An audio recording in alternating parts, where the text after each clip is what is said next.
السلام عليكم ورحمة الله تعالى وبركاته. مرحبا بكم في مطبخ جانا. اليوم جبت لكم مطلوع مقلي يستعمل كمقبلة رائعة.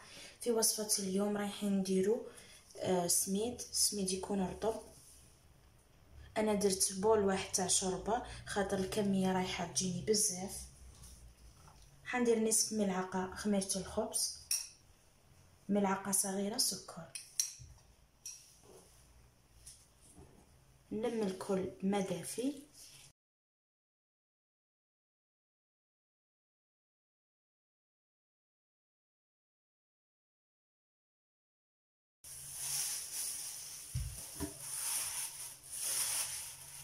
بعد 10 دقائق رايحه نملح الخبز نتاعي.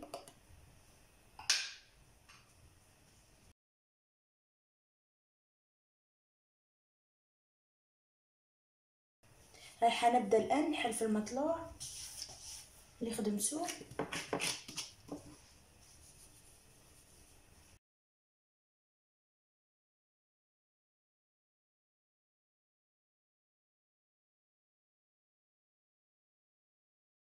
رايحه نطبع بهذا الطابع الدائري. نوريلكم السمك فقط.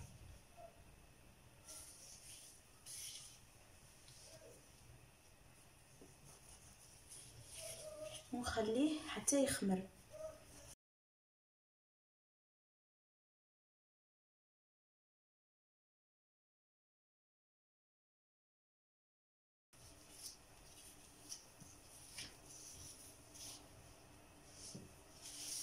كمل بنفس الطريقه حتى نكمل الكميه كامل. هذه رايحه نعاود نبسطها نطبعها، خليها فقط ترتاح شويه، وهكذا نغطيهم وخليهم يرتاحوا. منين يخمروا شويه نقلوهم. بعد ما طلعوا لي الخبيزات نتاعي رايحه نقليهم في زيت غازي يكون سخون.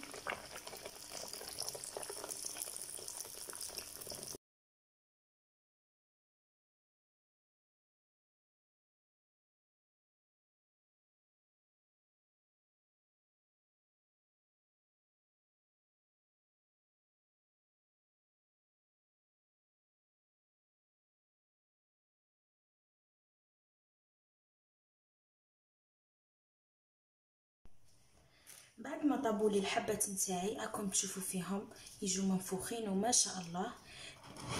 رايحه نفتح لكم واحده تشوفوها لداخل. راكم تشوفوا تجي فارغه تماما من الداخل كيما لي بيني.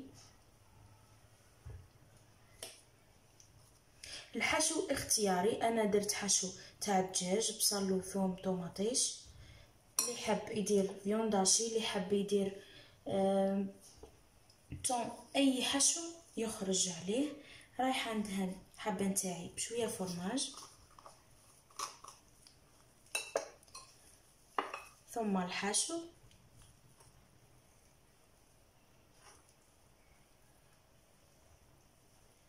انا نحب نضيف له شويه بصل خضر كلمسه اضافيه. كل واحد واش يحب يدير، تحبي ديري لها شلاضه خضراء كيما تحبي.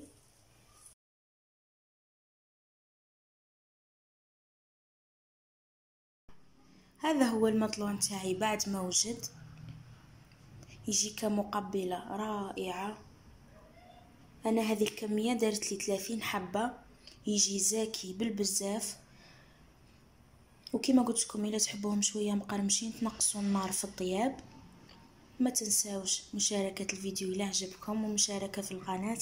ان شاء الله يكون عجبكم فيديو اليوم. والسلام عليكم ورحمه الله تعالى وبركاته.